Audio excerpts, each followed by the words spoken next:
Olá, amigos do Notícias Agrícolas. Estamos começando mais um boletim em plena safra de soja. Algumas regiões já têm autorização para iniciar o plantio, outras ainda estão esperando, aguardando aí o início da chuva. Enfim, o produtor precisa ficar muito atento aos preparativos aí para não fazer coisa errada. E um dos detalhes, uma das situações importantes aí nesse início de plantio é o controle das ervas daninhas. O momento exato de fazer a dissecação é a preparação para a entrada da semente, da semeadura, para o início da semeadura, a forma como você faz essa dissecação e, mais do que isso, entender o que existe na sua propriedade que precisa ser controlado. Para nos ajudar a trazer mais informações, dar mais subsídios para que você faça um bom preparo inicial aí para o seu plantio, a gente convidou o professor Leandro Albrecht, professor da Universidade Federal do Paraná, falando com a gente direto lá de Palotina. Seja bem-vindo, professor. Obrigado mais uma vez pela participação conosco aqui no Notícias Agrícolas. Como é que a gente entende esse atual momento, essa preparação aí antes de iniciar efetivamente o plantio? O que o produtor precisa ter em mente, Leandro? Seja bem-vindo. Ok, muito obrigado aí pela oportunidade, obrigado pelo convite, obrigado pelo espaço. Queria agradecer primeiramente a todos que estão nos ouvindo, agradecer a Deus, agradecer a vocês. E é claro, a gente tem que estar num momento assim, a gente está num momento, melhor dizendo, né, que é um momento crítico, né, um momento que os produtores estão aí na ansiedade, esperando o estabelecimento, a entrar, a implantação, melhor dizendo, da cultura da soja. E a gente não pode descuidar no estabelecimento em si, pensando em descuidar no estabelecimento em si, no manejo de plantas daninhas, né? Então, assim, nós temos várias espécies que nos dão dor de cabeça e a gente vem tendo demandas aqui regional, demandas dentro do nosso espectro de atuação, né? Como professores, tanto eu quanto o meu irmão aqui da Universidade Federal, né? Do Supra Pesquisa. E a gente pode elencar três elementos, né? Que é a questão da resistência, diferenciar a resistência de uma má aplicação e a questão do produtor, como eu disse, ansioso, querendo semear muitas vezes no pó. E aí isso implica na possibilidade dessa cultura não vir bem e aí perder aspectos, né, de dianteira competitiva, vamos dizer assim, com a cultura relação mato. Então, basicamente, eu acredito que são esses alguns pontos cruciais, né, e que a gente tem que dar atenção agora. Muitos nossos produtores, especialmente aqui na região, imagino que pelo Brasil afora, né, também incluindo o Cerrado, não fizeram uma dessecação antecipada, e muitos estão esperando as melhores condições ambientais para começar a dessecação. Então, dá para a gente conversar vários poréns, né, nesse aspecto aí. Muito bem. Nesse contexto de o melhor momento para iniciar a dessecação, que tipo de avaliação que ele precisa fazer, Leandro? Sim. O ideal seria fazer uma dessecação antecipada, uma dessecação do ponto de controle da planta daninha. Se a gente pega duas plantas daninhas chaves, como é a buva e o capim amargoso, buva 4, 6 até 8 folhinhas, né? Capim amargoso, pegar ali 2, 3, no máximo 4 perfilhos, dependendo do herbicida que a gente vai usar em dessecação. Mas muitas vezes o produtor tem um cenário que essas plantas daninhas passaram do ponto, ele não conseguiu fazer a dessecação antecipada e agora o cenário está crítico. A primeira coisa é ver o que tem de mato na área, ver o que tem de planta daninha, o que a gente chama tecnicamente de composição florística, né? E o quanto essa planta daninha está prevalecente, o que é a fitossociologia da área. Então ele entra, olha, vê o que tem, vê se, além do que tem, vê se está passando do ponto, né? E se a gente pensa em plantas daninhas como a coniza, como é a buva, que está do Rio Grande do Sul ao Mato Piba, então a gente tem que olhar para ela com bastante atenção. E essa planta daninha, quando ela passa do ponto, ela se torna muito problemática de manejo, e ainda mais se ela está numa condição de estresse, né? E a gente está vivendo estresse. Seca é um estresse para a planta, né? Então ela aprofunda a raiz, começa a lignificar, começa a ficar aclimatado o ambiente. Aí se torna mais difícil de matar. Então, se o produtor tem pensando no exemplo do caso específico que eu usei agora da buva, se ele tem essa buva passada do ponto, essa buva crescida, que está estressada, mesmo muitas vezes não tendo uma condição mais favorável, a condição ideal, seria interessante ele tentar fazer algo. Seria interessante, se ele ainda não fez a aplicação, naquela lógica sequenciais, uma primeira, depois uma segunda, né? Ele tentar começar a fazer esse ciclo de sequencial, aproveitando o melhor horário do dia, é claro, né? Porque a gente aqui, nós fizemos um levantamento semana passada, e a gente pode acompanhar isso por sites meteorológicos, que a temperatura varia muito ao longo do dia, de 18, 20 graus até 40, 44 graus a gente tem ao longo do dia, a umidade mais discrepante ainda, 80 e pouco no começo da manhã, final da madrugada, no meio do dia, lá pelas 15 horas, está chegando aos seus 18%, 15% de umidade, né? Então, eu imagino que muita gente está tendo esse cenário, não é só nós, né? Nossa região de atuação. Então, aplica no melhor horário do dia. Se for aplicar, verificar que é necessário aplicar, aplica no melhor horário do dia, é isso. Temperatura mais baixa, maior umidade. Isso, é claro, assim, condições de vento, orvalho, ok? Mas eu acredito que dentre as condições meteorológicas todas que a gente tem que observar, as duas mais críticas agora a gente observar nesse cenário aí que nós temos de estiagem, vamos dizer assim, é a temperatura, né? E a umidade relativa. A umidade relativa é pelo menos 50%, 55%, né? E a temperatura, a gente tem que estar pensando em temperaturas abaixo de 35, 30 graus de preferência, né? Uhum. Então, fugir dos picos térmicos, né, de amplitude aí, né? Então... Essa aplicação é principalmente para aquele produtor que está percebendo que está passando do ponto as ervas na propriedade dele, certo? Para aqueles que ainda têm um tempo, é melhor esperar ou já dá para iniciar algum tratamento também? Sim. Dependendo da espécie, né? A gente pensa um complexo de gramíneas em geral, por exemplo, né? Esse produtor, ele que está nos ouvindo agora, ele pode esperar um pouco mais, porque a condição ambiental não é a mais favorável. Geralmente o herbicida vai dar uma patinada, ele não vai chegar no seu ideal, entendeu? Porque o herbicida funcionar bem, sobretudo herbicida pós-emergente, a planta tem que estar funcionando bem, ela tem que estar ativa fisiologicamente. Então espera uma condição mais favorável, né? Eu destaquei o caso da buva porque ela realmente é muito complicada, é muito tenso o cenário que a gente tem. Então a gente tem que dar pelo menos uma travadinha nela, quem sabe com herbicida hormonal, né? Ou fazer, quem sabe se ela já passou muito do ponto, fazer uma mistura tripla, né? Colocar mais herbicidas, pensar em dar foco nisso. Mas assim, repito, a planta tem que estar funcionando bem para o herbicida funcionar bem. E vamos supor que chova, né? Tem uma previsão de chuva aí fraca para quinta, sexta-feira, depende do site, da fonte, né? Então, assim, se vier a chuva, não é ideal também, pensando nessa aplicação pós-chuva, que o produtor inicie assim que choveu. Então, choveu hoje, ele quer aplicar, né, no dia seguinte. Não, vamos esperar umas 24, 48 horas, né? 2 dias depois da chuva, para quê? Para a planta se restabelecer fisiologicamente. Então ela volta a funcionar, né, vamos dizer assim em outras palavras, e aí o herbicida aplicado sobre ela vai funcionar melhor. Porque os fungicidas têm ação fisiológica, eles agem em sítios ativos específicos da planta. Então a gente tem que dar condição para a planta daninha para se a gente quer uma performance acentuada. E aí, assim, aproveita a tua pergunta já, o produtor que inicia muitas vezes a aplicação numa condição não favorável, para tentar dar uma travadinha na buva agora, muitas vezes ele tem a percepção de que a buva toda na área dele está resistente porque ele fez uma aplicação não no melhor horário do dia e o produto baixou muito performance. Então a gente tem que dar atenção a isso, comparar o que é resistência e o que não é resistência. Pois é, como é que a gente diferencia isso, Leandro? Olha, a lógica que a gente usa de indicativo de resistência a campo é assim, é geralmente o lado a lado, né?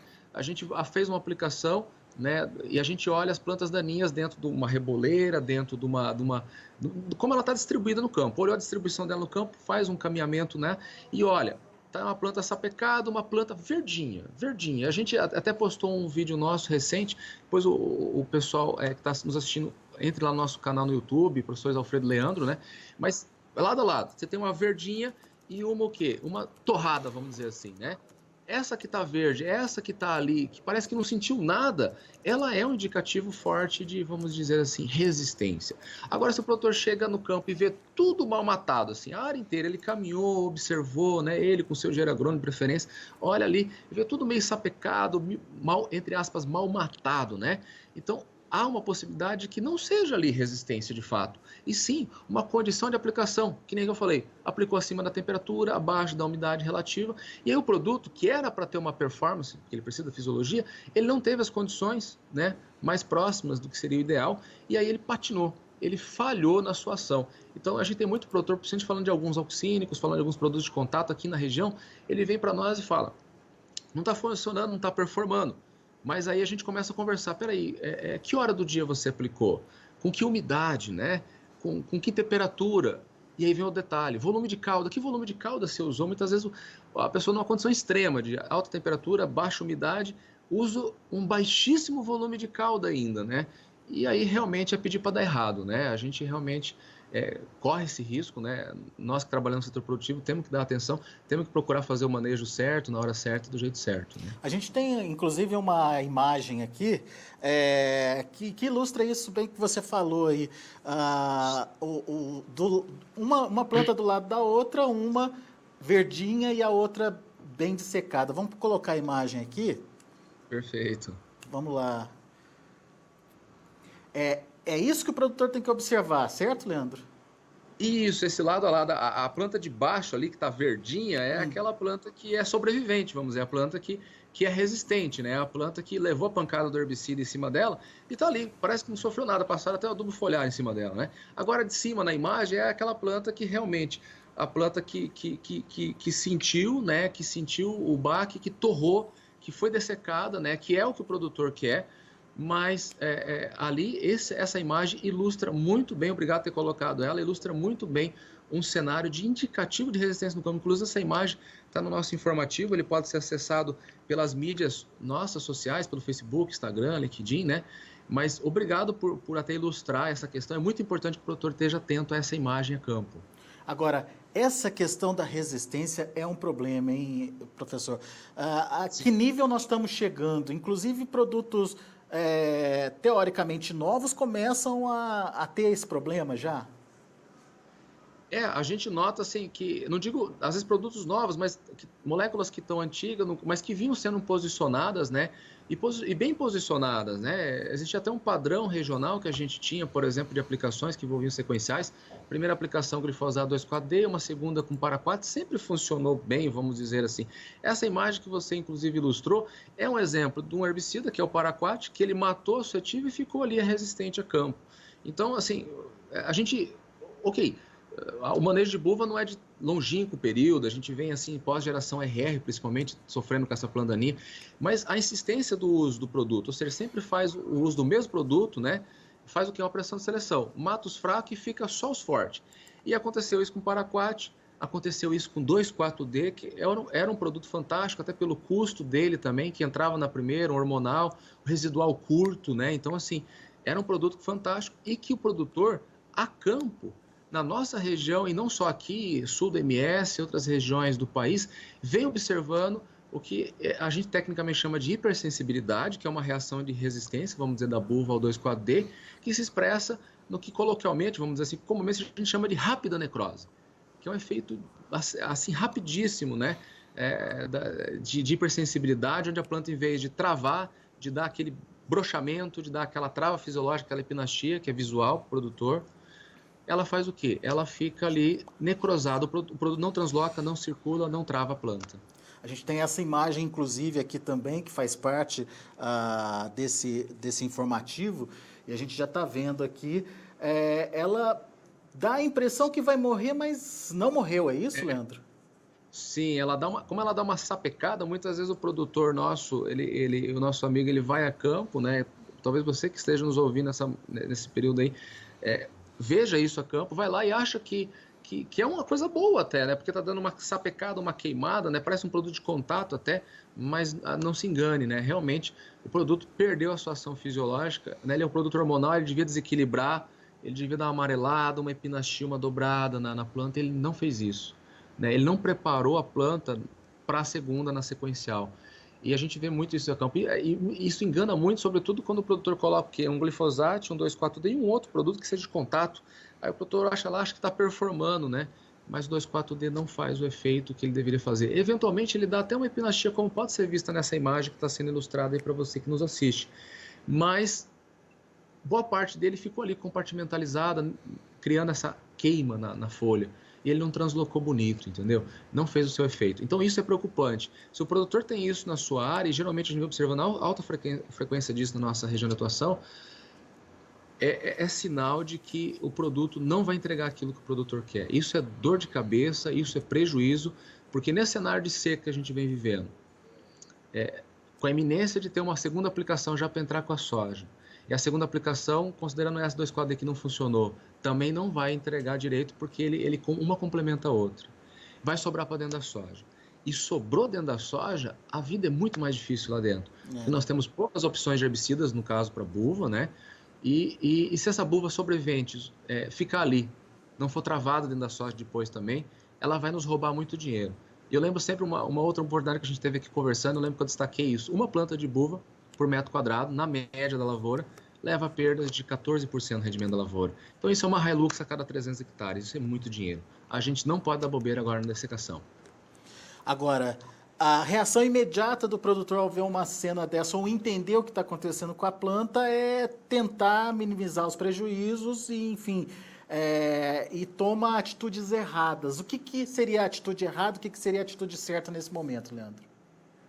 Muito bem colocada a sua pergunta, porque realmente isso é recorrente. Quem tem isso na sua área vem assim, agora o que eu faço, né? O que eu faço, né? Realmente, assim, dependendo do time, agora nós estamos na iminência de semeadura, alguns até semearam no pó, que não é o mais interessante, mas ele vai ter que reiniciar o ciclo de aplicações de novo. Ele vai ter que fazer, quem sabe, esperando alguns dias, reiniciar com aplicações de auxínico de novo. Então, assim, é tentar. Agora, o que a gente vem vivendo aqui não tem time.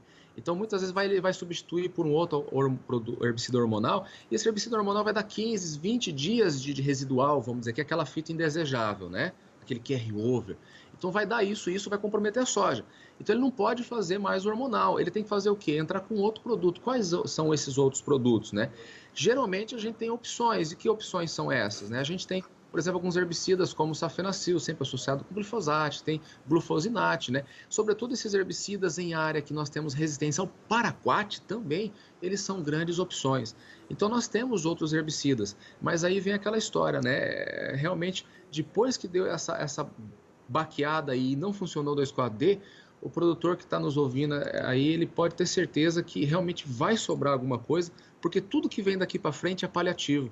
Isso acabou nos servindo como ensinamento para a próxima safra, na verdade. O ideal é que ele tenha tempo para fazer um segundo controle mais efetivo, né? Não tenha que plantar imediatamente, né?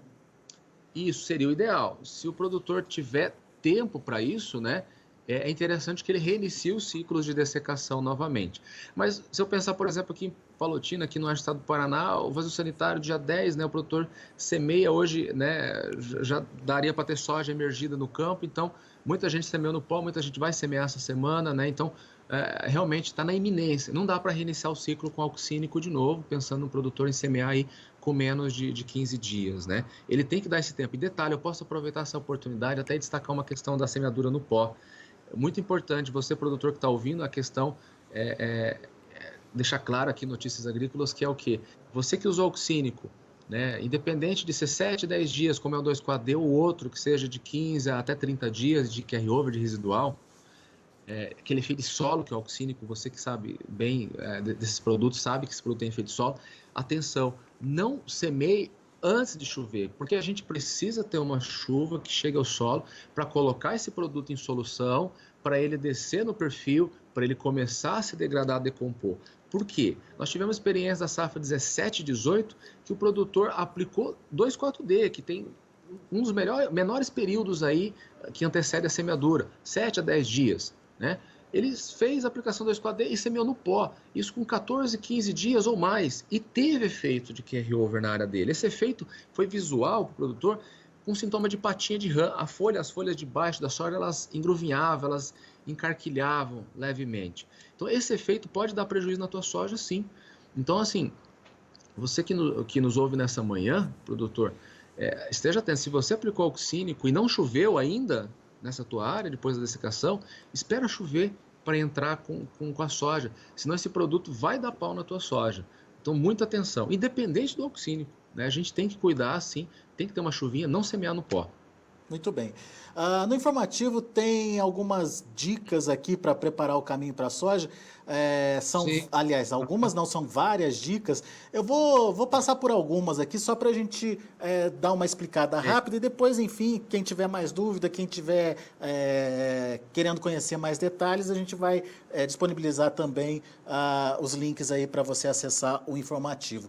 Mas nesse contexto aí, se você ainda não começou as dissecações, comece o quanto antes. Não deixe de realizar aplicações sequenciais. O ideal seria ter feito isso como manejo de entre-safra ou outonal, logo após a colheita do milho.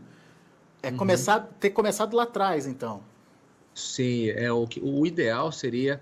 eu sei que no Rio Grande do Sul o pessoal tem um espaço mais curto, que tem trigo depois soja, mas no nosso caso aqui, boa parte do Brasil tem milho depois soja. Então a gente tem um período longo que dá para se programar, né? E lembrando, volto a dizer, aquelas plantas que são mais problemáticas, como o caso da buva, realmente ela tem que dar uma seguradinha nela. Então, começar o mais cedo, aproveita a condição. O nosso produtor aqui na região, assim que colheu o milho, ainda tinha solo úmido, veio umas chuvinhas, aproveitou aquelas chuvas lá de junho, né? Então, assim, as últimas chuvas. Então, ele teve uma performance fantástica, segurou, né? Se usou um pré-emergente, segurou os fluxos ainda de daninhas. Então, a gente tem que fazer o mais cedo possível, que é o que a gente chama de manejo outonal, manejo antecipado, né? Então, isso vale para a lição, para a próxima safra, né? É claro, mas quem está no campo observou bem que quem não fez o outonal, quem não fez o cedo, quem não fez o antecipado, está sofrendo mais agora para controlar a planta daninha. Você falou do pré-emergente, uma das dicas é usar o pré-emergente bem posicionado. Eles ajudam a rotacionar os herbicidas. Por que a importância da rotação dos herbicidas, Leandro? A rotação ela é essencial, a gente comentou anteriormente, e até obrigado por mostrar as imagens, né, a questão da resistência 2,4-D, resistência ao paraquat, existem inúmeras resistências, a gente já comentou, tem outra oportunidade aqui no Notícias Agrícola também. Então, a rotação de mecanização é essencial para quê? Para diminuir a pressão de seleção, né? Então, a gente continua fazendo uma jogada de herbicidas, né, para deixar de matar os fracos e ficar só os fortes. Porque depois que eles tomam o sistema é mais difícil, né? Mais difícil de controlar, mais difícil de manejar, porque eles ficam prevalecentes. Então vamos usar, sobretudo na questão de folhas estreitas. As folhas estreitas nós temos, como capim margoso, pé de galinha, que o pessoal sofre bastante no MT, a gente tem poucas opções em produtos pós-emergentes. Então, os pré-emergentes eles são uma grande oportunidade que o produtor tem de rotacionar e diminuir a pressão de seleção, matando esses fracos, deixando os fortes. Então, nós podemos destacar alguns exemplos, só para ilustrar, né? Em pré-emergente, nós temos pelo menos 5 mecanismos, como é o da trifluorina pedimentalin, né, que é de crescimento inicial, também relacionado a essa parte de crescimento inicial, início do crescimento ali, o S-metalaclor. Nós temos, por exemplo, inibidores da LS, né, como imazapic, imazapir, ou até o mesmo diclosulan, que pode ser interessante. Temos Protox, né, que são opções, né, como é o caso do sulfentrazone, como é o caso do flumeoxazin. Então, eu destaquei algumas aqui só para ilustrar um pouco. Tem os inibidores de carotenoide, como Soberan, Calisto, né, marcas comerciais, Mitribuzin. Então, assim, nós temos opções. Então, assim, é importante que tanto para folha estreita como folha larga, eu destaquei a folha estreita, por quê? Porque realmente, se a gente perder as poucas ferramentas que nós temos em pós, vai ficar muito difícil a vida do produtor. Então, use pré-emergente sim, para diminuir a questão de resistência, né, para a gente não continuar nessa lógica de resistência e ter mais prejuízo no futuro. Segurar banco de semente, né, matar os fluxos, matar no ninho essa sementeira de planta daninha. E o terceiro elemento a se destacar é dar aquela dianteira na cultura da soja. Quando a gente usa o pré-emergente, o que a gente faz? A gente segura o banco de semente, ok. E aí, segurando o banco de semente, a gente diminui o período anterior à interferência. O produtor ele vai entrar com a cultura no limpo, se fizer uma boa dessecação com bom pré-emergente. E entrando no limpo, ele vai ter um período ainda de fôlego, né? E nesse período de fôlego, quem sabe ele pode economizar até uma aplicação de pós-emergente na cultura da soja. Então, pré-emergente é uma alternativa. O pessoal usa muito nos Estados Unidos, na Austrália e aqui no país vizinho, na Argentina, fazem sequencial de pré-emergente. Aqui no Brasil, na cultura da soja, apenas 14%, 15%, né, depende da estimativa, usam pré-emergente. Isso é muito pouco. A gente tem que voltar a usar como nós fazíamos na década de 90, senão os problemas serão piores do que nós tínhamos na década de 90. Muito bem. Agora, outro alerta que você faz é no caso de braquiária ou outra cobertura. Essa dissecação precisa também ser um pouquinho mais pensada, né? Planejada. Perfeito. Nós temos, isso é uma benção, né? Tem muitos produtores que têm esse manejo com a braquiária, né? É uma estratégia de manejo de plantas daninhas, fazem consórcio solteira, né? O consórcio com o milho, aí colhe o milho, nosso produtor colheu o milho cedo aqui na nossa região, dando exemplo, né? Então tem a braquiária muitas vezes bem formada, apesar da seca, né? E o que fazer? Ele vai deixar para dessecar na boca da semeadura? Não, faça o quanto antes, tenta pelo menos fazer uns 20 dias de preferência antes, baixa essa braquiária bem, né? Porque ela pode ter um efeito sim de supressão em cima da cultura que vai vir, alguns denotam que algumas culturas de cobertura também têm efeito aleloquímico, né? O gradiente varia conforme a pesquisa, mas o fato é que ela tem que dar uma baixada boa, não é só naquela amarelada não, tem que entrar com a soja com ela seca, né? Isso vale para a braquiária, vale para o nabo, tem muita gente que entra do sudoeste do estado do Paraná, vai descendo para o sul, tem muita gente que usa nabo como cobertura, né? Associado com muitas vezes com aveia, faz antecipada essa dessecação também, né? E o legal, e aí eu já enfatizo, é bom ter essa cobertura, porque segura a sementeira de planta daninha. Vamos fazer isso, além de liberar aloquímicos, algumas dessas espécies de cobertura, para, né, dar uma travada nas plantas daninhas que estão vindo. Tem que usar, mas tem que dessecá-la antecipadamente também. E a gradagem é ainda uma forma de controle de daninhas? A gradagem pode ser uma forma de controle. A gente não recomenda, a gente não indica, né? Até nos nossos vídeos no YouTube o pessoal às vezes brinca com o comentário lá. Mas assim, a gente tem ela como opção, sim. Ela é uma opção, mas vamos dizer que ela é a última opção. Primeiro quesito, por que ela é a última opção? Sustentabilidade do sistema produtivo. A gente metendo a grade acaba com a palhada, acaba com o plantio direto. Isso não é legal. Né? Um segundo motivo, pensando específico agora na questão de planta daninha, muitas vezes, dependendo da espécie, quando a gente mete a grade, a gente só dá uma mastigada no mato. Ou, no caso, como o capim amargoso ainda, que se multiplica por rizoma, pedacinhos de uma estrutura basal que ele tem de reserva, ele espalha esses pedacinhos na lavoura e ele vai multiplicando. Então, assim, não é legal por esse motivo, além de ressuscitar um monte de defunto, igual a gente fala, que é o quê? Quando você mete a grade, você tira a sementeira velha que está lá embaixo e joga ela para cima. Então é isso que é o ressuscitar defunto que a gente fala. Joga esse velho para cima ali, essa semente que está ali, que é longeva, muitas vezes a semente de planta daninha, fica quase uma década ali esperando sua condição no solo, e ela acorda, né? Porque ela precisa de uma condição como luz para acordar, e ela vem, uma planta daninha como fedegoso e outros que o produtor não vê faz tempo, estão aparecendo ali, né? Porque faz gradagem. Não faça gradagem. Agora, se for fazer, faça uma gradagem bem feita. Eu não recomendo.